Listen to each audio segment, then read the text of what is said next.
तो वेनेजुला पर राष्ट्रपति ट्रंप के आदेश के बाद जो एयर स्ट्राइक हुई, उसके बाद अब खबर यह आ रही है कि राष्ट्रपति निकोलस मादुरो और उनकी पत्नी सीलिया को न्यूयॉर्क सिटी के मैनहट्टन लाया गया है, जहां कानूनी कार्यवाही उन पर की जाएगी। बताया जा रहा है कि यहां उन्हें मेट्रोपॉलिटन डिटेंशन सेंटर में रखा जाएगा। और जैसे ही वो अमेरिका पहुंचे, उनकी कुछ तस्वीरें जो है वो सामने आई। हाथों में हथकड़ी, आसपास अधिकारी जो थे अमेरिका के वो नजर आ रहे थे।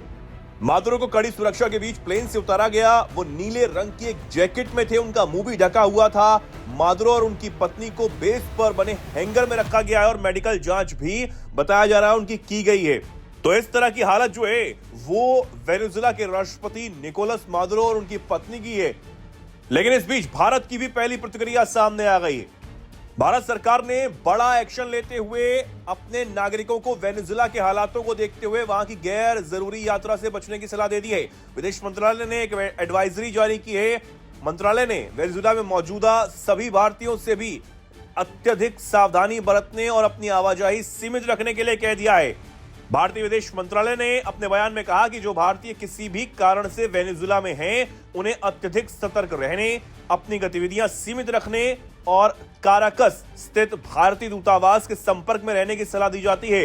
वेनेजुला में लगभग 50 अनिवासी भारतीय और 30 भारतीय मूल के लोग रहते हैं।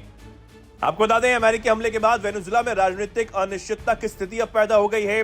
चीन और रूस लगातार वेनेजुला के राष्ट्रपति को बंधक बनाए जाने पर अपनी कड़ी प्रतिक्रिया दे रहे हैं और उन्हें छोड़ने की अपील भी अमेरिका से लगातार कर रहे हैं। चीन और रूस के साथ कई और देश जो हैं वो मादुरो और उनकी पत्नी को हिरासत में लिए जाने से नाराज हैं और वॉशिंगटन की जमकर आलोचना की जा रही है।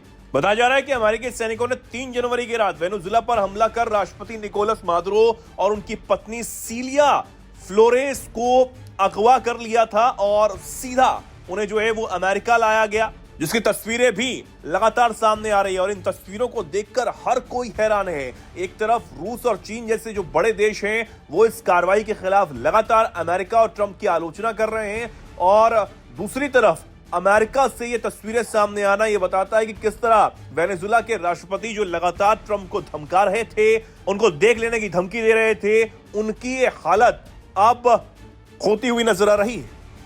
और इस सब के बीच भारत ने अपनी पहली प्रतिक्रिया दी है, और खास तौर पर जो वेनेजुला की यात्रा कर रहे हैं भारतीय या फिर वेनेजुला में हैं, उन्हें सावधानी बरतने के लिए कह दिया गया है। और इसी के साथ अगर कोई भी घटना उनके साथ होती है या फिर उनको कोई भी परेशानी होती है तो सीधा जो हमारा वेनेजुला में दूतावास है उससे संपर्क में रहने के लिए कहा गया है। इसी के साथ वेनेजुला की गैर जरूरी यात्रा से बचने की भी सलाह विदेश मंत्रालय ने इस वक्त दी है। हालांकि अब देखना होगा जो वेनेजुला में हमारे भारतीय इस वक्त हैं, क्या उन्हें लाने के लिए भी कोई बड़ा ऑपरेशन विदेश मंत्रालय की तरफ से, भारत सरकार की तरफ से जो है वो चलाया जाता है। क्योंकि बताया गया कि वेनेजुला में लगभग 50 अनिवासी भारतीय यानी एनआरआई हैं और 30 भारतीय मूल के जो लोग हैं वो वहां पर इस वक्त रहते हैं। क्योंकि बताया जा रहा है कि राजनीतिक हालात भी वेनेजुला के अब बिगड़ने की संभावना है। हालांकि जो उपराष्ट्रपति है वेनेजुला की वो लगातार अमेरिका की आलोचना कर रही है और किसी भी सूरत में मादुरो को वापस भेजने की बात कहती हुई नजर आ रही है। लेकिन इधर भारत की भी ये पहली प्रतिक्रिया सामने आई है।